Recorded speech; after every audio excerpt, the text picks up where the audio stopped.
told me she was dead. She wasn't, but he soon would be. I was 35 when I found out my life was a lie. For as long as I could remember, my father told me my mother was dead. Not literally at first, no, that would have been too merciful. He said she should be dead, that she was nothing but a stain, a whore who sold herself for scraps. And if I ever asked too many questions about her, I'd end up the same, a beggar in the gutter, picking scraps from trash bins. His words shaped me. Bent me into the man I became, quiet, dutiful, obedient. I ran the family business, a chain of modest bookstores across the state, each one a monument to his overbearing love of control disguised as culture. I managed the accounts, kept the shelves stocked, ran payroll. My life was predictable, manageable, suffocating. It never occurred to me to doubt him. Not until the night I stumbled into the back of the main store and found, tucked away behind rows of Nietzsche and Foucault, a rusted lockbox I'd never seen before. The key was in his desk. Inside the box, photographs, faded, frayed at the edges. A woman with kind eyes, holding a baby that could only be me. Notes in my father's sharp, angular hand, admitted 1989, unfit, unstable. A thin folder stamped with the name of a psychiatric hospital in Ashford. And then the piece that split my world in two, a letter, never sent. To my son, when he is old enough to understand. I read it under the buzzing fluorescence of the stockroom, feeling the world tilt beneath me. My mother, Ellen, hadn't died. She was alive. Institutionalized for over 3 decades. For years, my father told me she abandoned me. But the letter said otherwise. I fought for you, her handwriting looped gracefully, painfully slow, as if each word hurt to write. I begged to see you. But he said you'd be better off without me. He told me I was unworthy, that I'd poison your mind. If you ever find this, know that I never stopped loving you. I sat there until the lights flickered off. That night, I drove 3 hours to Ashford. The hospital's beige walls reeked of antiseptic and despair. A nurse at the front desk looked at me like I'd fallen out of time when I asked about Ellen Briggs. She doesn't get visitors, the nurse said softly, thumbing through a chart. Been here over 30 years. Nobody's come. I found her in a sunlit corner of a common room, her body small, folded into itself. She was humming something beneath her breath, rocking gently as if caught in an endless tide. When I knelt beside her, she turned her head, and I saw her eyes, clear, but lost. They call me the bird of Hermes, she whispered. Eating my wings, I tame myself. The phrase repeated, over and over. Her lips moved as though the words had eroded her voice down to the barest thread of sound. I asked the nurse about it later, my throat thick. It's from an old alchemical text, she told me. She's been saying that for years. No other memories left. I spent 3 days at that hospital, learning the pieces my father never wanted me to know. My mother had come from a poor family, a seamstress's daughter who married above her station. My father, ever the scholar, ever the tyrant, demanded she rise to his level. He made her read. Forced her through his vast library of philosophy, history, esoterica. 100,000 books, the nurse said. Endless reading, endless correction. Until her mind couldn't hold it anymore. Until all that was left was that cursed line. That was the moment something inside me snapped, not loudly, not all at once, but like the slow, deliberate cracking of ice beneath a heavy boot. If the bird of Hermes eats its wings to tame itself, then I knew what I had to do. I would not eat my wings. I would make my father eat his own flesh. Not literally. I wouldn't give him the satisfaction of martyrdom or violence. No, I would take everything he built around himself, his certainty, his control, his identity, and twist it. I would hollow out the world he thought he ruled. I smiled for the first time in days. The work had begun. It's strange how grief can sharpen into clarity. By the time I left Ashford, I wasn't mourning the life I thought I had. I was planning. Every step, every conversation with my father from here on out would be another thread in the web I was spinning. I returned to the city just before dawn. The apartment above the flagship bookstore felt colder, smaller than ever before. My father, Gerald Briggs, never moved far from his empire. His apartment, one floor beneath mine, smelled of aged paper and something sterile, like an old mausoleum pretending to be alive. The morning routine was the same, breakfast at 7:30 sharp in the store's cafe. A precise cup of black coffee, 2 slices of toast, half an orange. Gerald Briggs didn't believe in indulgence.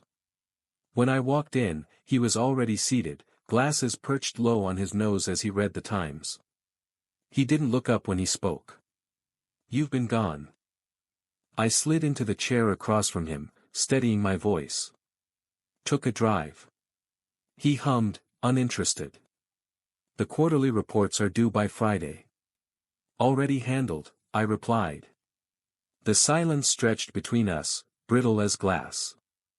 I watched him over the rim of my coffee mug, the way his hands trembled ever so slightly when he turned the page. Age creeping in. Weakness. The tiniest chink in his iron armor. "How did she die?" I asked suddenly. He froze. His eyes lifted slowly, cautious. "Calculating." "Who?" he asked, feigning ignorance. "My mother," I said softly, leaning back in my chair.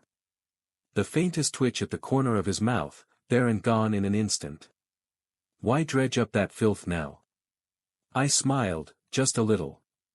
"Curiosity." He folded the paper and set it aside, leaning forward, his eyes sharp. "Curiosity is dangerous, son. It makes men soft. Weak." No mention of her name. No stories, no tears. Just disdain. I realized then that this wasn't just about control. He despised her. For being beneath him, for breaking under the weight he'd placed on her shoulders. For loving me. I wanted to lean across the table, take that coffee cup, and shatter it against his skull. But rage wouldn't serve me. Not yet. "I'm not weak," I said instead. "I just think there's value in knowing where you come from." He laughed, short and bitter. "You come from me. That's all that matters." Not for much longer, I thought. The next phase of my plan required patience. Subtlety. I started with small things. Tiny manipulations.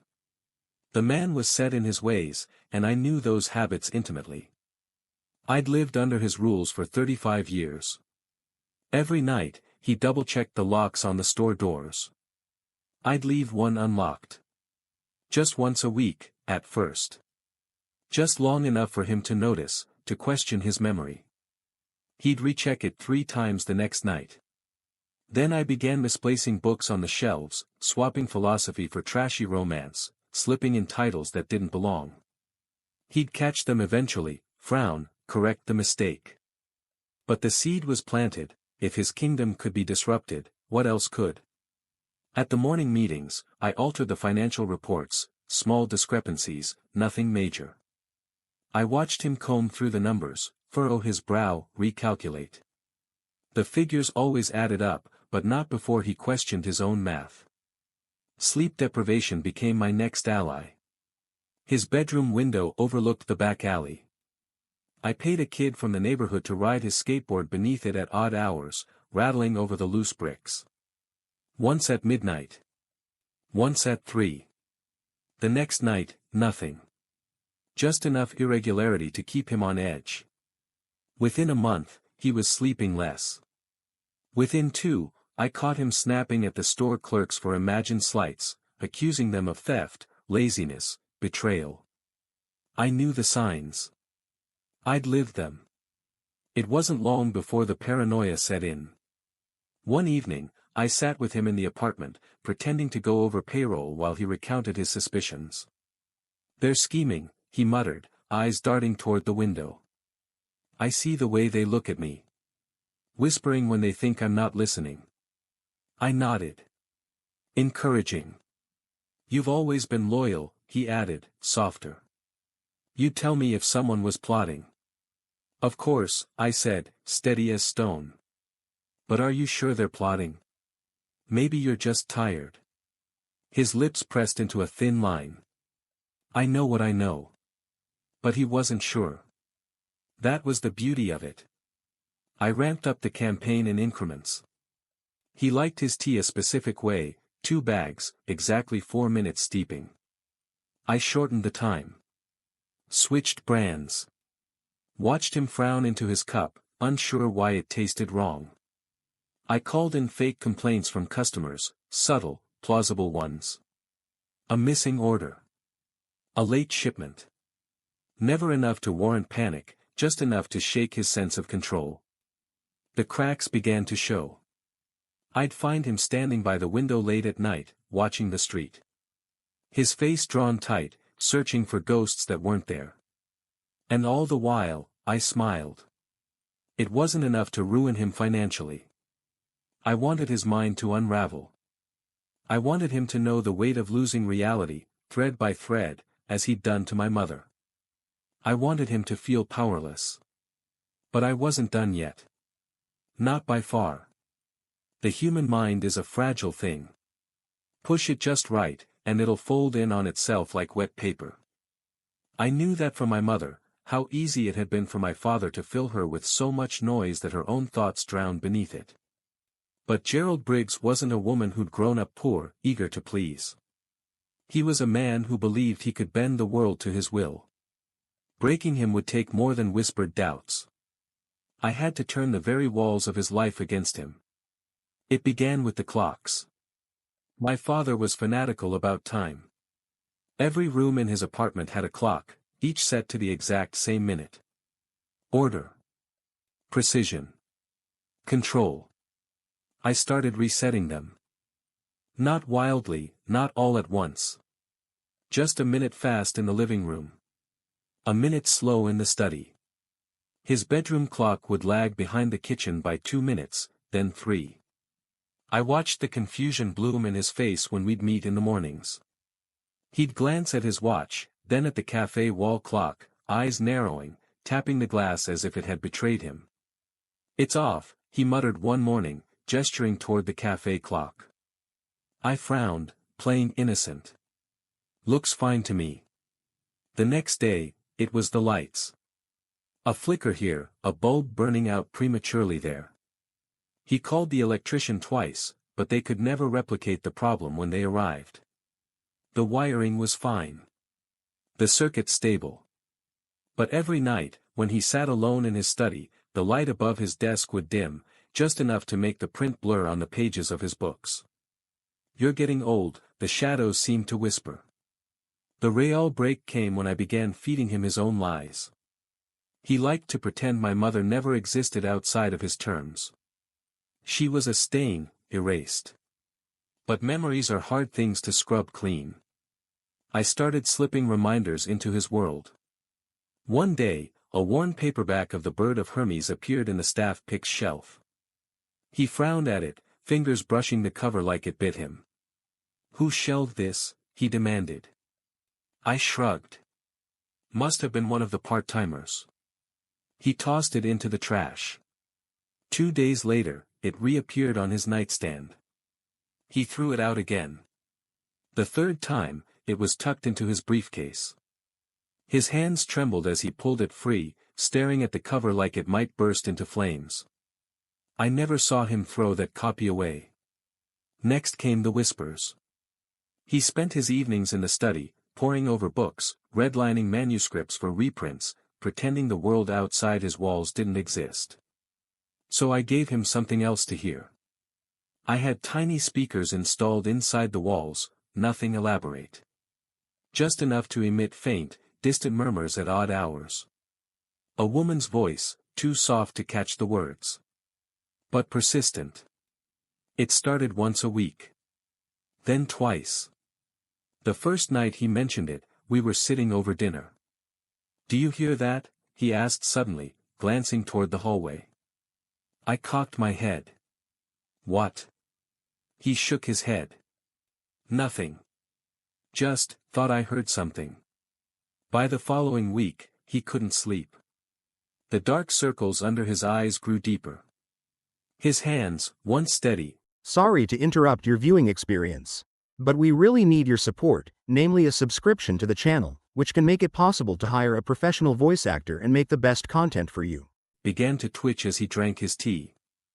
It's the building, he muttered. Old pipes. Poor insulation. I nodded, sympathetic. You've been pushing yourself too hard. That was the line that always worked on him. He hated the thought of weakness, but it comforted him to believe that it was only a symptom of hard work. Overexertion. That's what he told my mother, too. But the final touch, the piece that made him truly question himself, came from her. I visited my mother again, back at Ashford. She didn't recognize me, but I didn't need her to. I just sat beside her, holding her hand as she whispered that same broken mantra. They call me the bird of Hermes, eating my wings, I tame myself. I recorded it. Looped it into those same hidden speakers. Soft. Indistinct.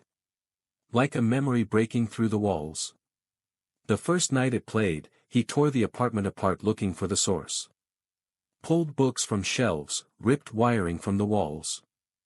I listened from my apartment upstairs, the pounding of his footsteps echoing beneath my feet, his curses muffled but fierce. By the end of the week, I found him standing at the window again, eyes hollow. They're watching me, he said, voice cracked. I placed a hand on his shoulder, steady. Who? He shook his head. I don't know. I smiled. Maybe you're just tired. He laughed, short, sharp, a little unhinged. You sound just like her. I leaned in close, my voice low, laced with concern. Like who? He didn't answer. But the cracks were no longer subtle. They were gaping. He was beginning to fall. To be continued in Part 4, A House of Paper and Glass. Go on. ChatGPT. Oh, we're really getting into it now. The house is crumbling, and soon there'll be nothing left but shards. Here's Part 4, A House of Paper and Glass. Part 4, A House of Paper and Glass. The human mind can only take so much. I knew my father's limits better than anyone. I'd lived under their weight for most of my life. But now, those limits weren't holding. The old man who used to wake up at dawn, press his slacks, and conquer the world with a pen and ledger was dissolving before my eyes. By now, Gerald Briggs barely left his apartment. The store beneath us, the empire he'd built one book at a time, ran itself on autopilot, the managers too afraid to question his absence. I let him retreat. Isolation is a powerful tool. When the mind's walls are all you have, they can either protect you or become your prison. The small noises, the whispers of my mother's voice, grew just a little louder each week. Only at night, when the dark pressed in tight. When there was no one to tell him it was just his imagination. I started to move things in his apartment when he wasn't looking. Nothing drastic at first. Just enough to make him wonder. A pen he left on his desk would be in the bathroom. His reading glasses moved from the study to the kitchen. Mail shuffled into the wrong order. He questioned me at first. Did you move my papers? No, I said softly, brows knit with concern. Maybe you misplaced them. He'd scowl, jaw working like he wanted to argue but couldn't quite believe it himself. The perfect gaslight is one that doesn't need to be lit. You just leave the matches nearby and let them wonder. I introduced flickers of the outside world into his carefully curated space. He hadn't read a newspaper in weeks, preferring the comfort of his old books. But I left an article clipped from the local paper on his kitchen table one morning. Ashford Mental Health Facility to close after 45 years. I watched him read the headline, his face draining of color. His hands crumpled the paper, but his eyes stayed locked on the words. Coincidence, he muttered. Sad, really, I added gently, sipping my coffee. So many patients displaced. He didn't reply. But the next day, I found him on his laptop, searching for Ashford.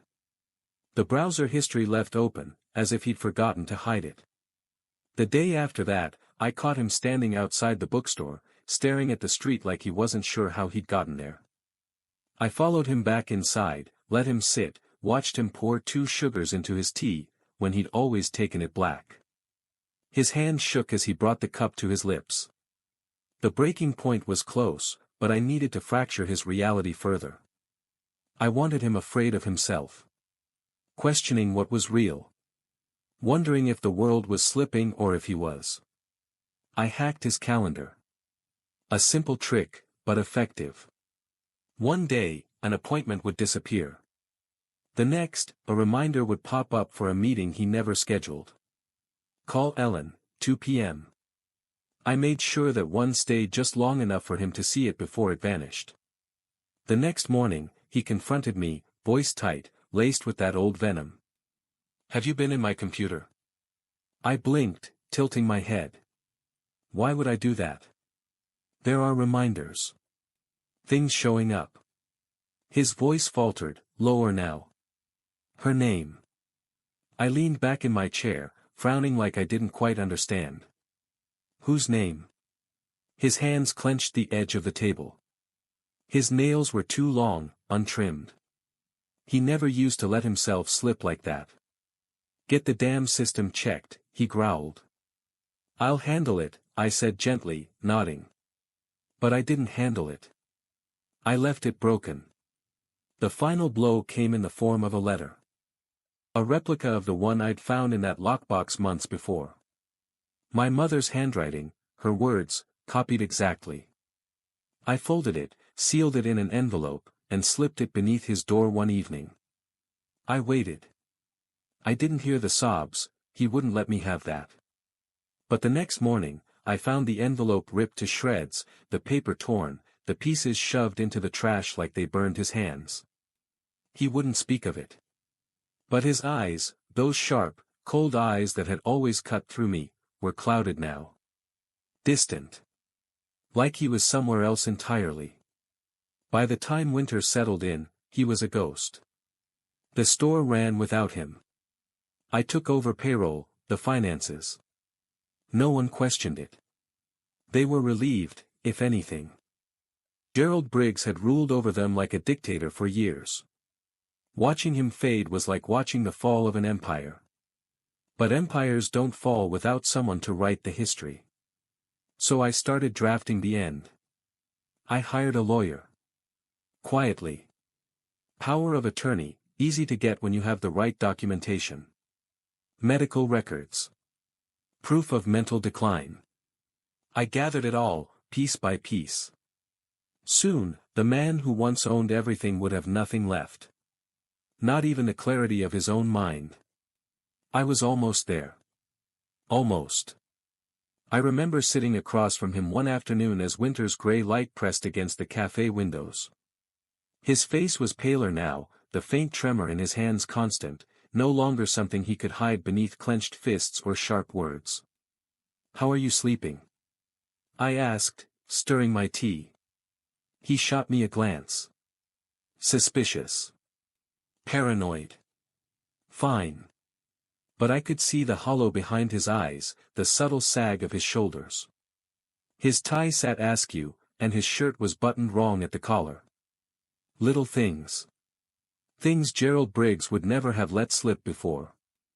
"I worry about you," I offered softly. "I'm not your burden," he snapped, but the bite had dulled. His anger was hollow now, more reflex than conviction. I smiled faintly. Of course not. He didn't speak again for the rest of the meeting. Just stared at the steam rising from his untouched coffee. I ramped up the pressure. Now that the cracks were wide open, I needed to make sure he shattered. I forged letters from the store's accountant, warnings about financial discrepancies. I intercepted his mail, leaving behind only the items that would feed his paranoia, overdue notices, letters marked urgent, real or fabricated. The whispers from the walls came more often now. Louder. I walked past his apartment one night and heard him shouting, arguing with no one. His voice cracked through the thin walls. "Stop it. I know what you are." I leaned against my door and smiled. The next day, I replaced the bulbs in his apartment with lower wattage. The rooms felt darker, smaller. His world closing in around him. By January, he barely left the apartment. The store staff began asking questions. "Is Gerald okay?" one of the clerks whispered to me in the break room. I offered a weary smile, shaking my head. "Just tired. The holidays always take it out of him." But I let those rumors spread. Let the concern build. It would make what came next all the easier. The real tipping point came with a visit. I arranged for one of Ashford's nurses to stop by the store under the guise of dropping off paperwork, files from my mother's old case. Something mundane. Unremarkable. But when she saw him, her reaction was genuine. She hadn't laid eyes on Gerald Briggs in decades. "You're Ellen's husband," she said, voice soft, more observation than question. The blood drained from his face. "Who are you?" She smiled, awkward, not understanding the depth of the wound she'd just opened. "I used to work with your wife." He stared at her like she was a specter. Didn't say a word. Just turned and walked out. I watched him from the upper level, saw him retreat back into his apartment without another word. After that, things spiraled quickly. He stopped answering my knocks. The days stretched long and silent. When I passed his door, I could hear him pacing. Mumbling. I'd let him simmer long enough. It was time to end it. I called in a wellness check. Anonymous. 2 uniformed officers arrived, knocking on his door. No answer. They heard the pacing too. The murmured arguments with invisible ghosts. The door opened eventually. I stood at the top of the stairs, watching as they gently coaxed him out. His hair unkempt, his clothes wrinkled and mismatched. "What's this?" he barked, trying to summon the old fury. But it wavered, cracked. "Just making sure you're all right, sir," one officer said kindly. Neighbors were concerned. His eyes shot to me at the top of the stairs. But he didn't accuse. He didn't even speak. Just stared, like he couldn't be sure if I was real. I offered him a small, sympathetic nod. "Maybe you should get some rest," I suggested, soft as velvet. Within days, the lawyer made it official. I held the power of attorney now. Gerald Briggs didn't contest it. Didn't have the strength to. I scheduled an evaluation. When the doctors arrived, I let them in without knocking. He was in his study, rocking in his chair, muttering about voices in the walls, shadows at the windows. The psychiatrist took one look at him and nodded. "I recommend inpatient care." Gerald didn't argue. Didn't protest. When they led him from the apartment, his eyes caught mine. And in that moment, I saw a flicker of recognition. The tiniest glimmer of understanding. "You did this." I smiled. He was right. The hospital they sent him to was clean. White walls. Bright lights. He'd hate it there. But I made sure he had reading material. A single book. The Bird of Hermes. When the ink on the power of attorney dried, I took over everything, the store, the assets, the accounts. I sold the building within the month. The bookstore became a foundation. The Ellen Briggs Foundation. A place for those who couldn't speak for themselves. Private therapy offices. Safe spaces for those trapped behind closed doors like my mother had been. I visited the hospital once. He sat in a chair by the window, staring out at nothing. The book sat unopened in his lap. "Hello, Father," I said quietly. He didn't turn. "They call me the Bird of Hermes," I whispered. His jaw clenched. "Eating my wings, I tame myself." A flicker of something crossed his face, fear or hatred, I couldn't tell. I turned to leave. He wasn't my burden anymore. The foundation launched 6 months after my father's commitment. The storefront that once bore his name now wore a new sign, one that felt lighter somehow, the Ellen Briggs Foundation. I stood beneath it on opening day, the late spring air crisp, the sky clear. Inside, soft lighting warmed the space. No harsh fluorescence. No sterile shelves lined with dusty books no one wanted to read. Instead, there were private rooms, soundproofed and safe. Spaces where stories could be told without fear. Every detail was intentional. There were therapists on staff. Survivors, advocates, counselors who knew the language of healing. We offered anonymous sessions, no records for abusers to find, no paper trails to follow home. The place was built for those who, like my mother, had been silenced too long. I sat in the corner of the reception area that first morning, watching the steady flow of people filter in. Some came with hesitation in their eyes, others with the brittle resolve of those who've carried too much for too long. And as they entered, I felt something shift inside me. Not peace, not yet, but a sense that the weight I carried had begun to move. I visited my father one last time, 6 months into his confinement. The hospital's walls were painted a pale, cheerful yellow, but there was nothing warm in the air. His room overlooked a small garden, wildflowers struggling to bloom beneath an overcast sky. Gerald Briggs sat in a chair by the window, thin fingers gripping the armrests like the world might slip out from beneath him if he let go. His hair had gone nearly white. His frame smaller than I remembered, as though the absence of control had shrunk him. He didn't acknowledge me at first. Just stared out at that bleak patch of garden. "They're closing Ashford," I said softly. His head tilted, the faintest flicker of interest in his eyes. "After 45 years, I added. "Most of the patients have been moved." I let the words hang between us. Let them sting. "I read about it," he muttered, his voice scratchy with disuse. "Did you know they let her go?" I asked. His gaze broke from the window, locking onto me. For the first time in months, he looked alive. I nodded slowly. "They released her. A group home. Quiet place." It was a lie. My mother hadn't left Ashford. She'd passed quietly in her sleep 3 months after my last visit, her mind worn thin from decades of treading the same broken path. But he didn't need to know that. He needed to believe she'd been freed. That somewhere out there, she was living the life he stole from her. His jaw worked, chewing on the words. His hands trembled. "She wasn't fit," he said, voice rising faintly. "She was unstable." I smiled, soft. "No, Father. She was unfinished. You made her that way." He stood abruptly, the chair scraping against the linoleum. But he swayed, frail, the walls closing in again. "They call me the bird of Hermes," I whispered. He froze. "Eating my wings, I tame myself." His lips moved, echoing the words like a curse or a prayer. I turned for the door. "You'll die alone here," he spat weakly. I paused, hand on the frame. "Yes," I said, glancing back. "But I'll die free."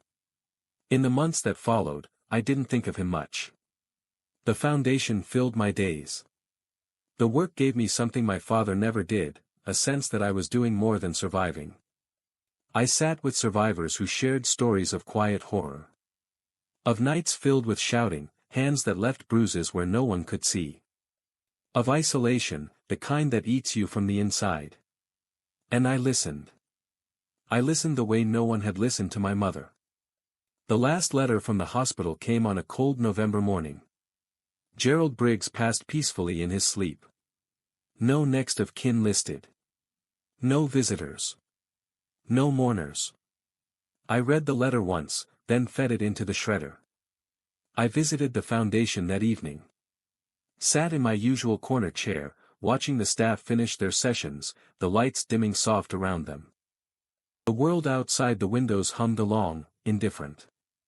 But inside, something lived. Something my father could never touch. Sometimes, at night, I hear my mother's voice. Not the broken echo of her mantra, but something gentler. A whisper of thanks. I keep one copy of The Bird of Hermes on my shelf. Not as a warning, but as a promise. I never ate my wings. I learned to fly.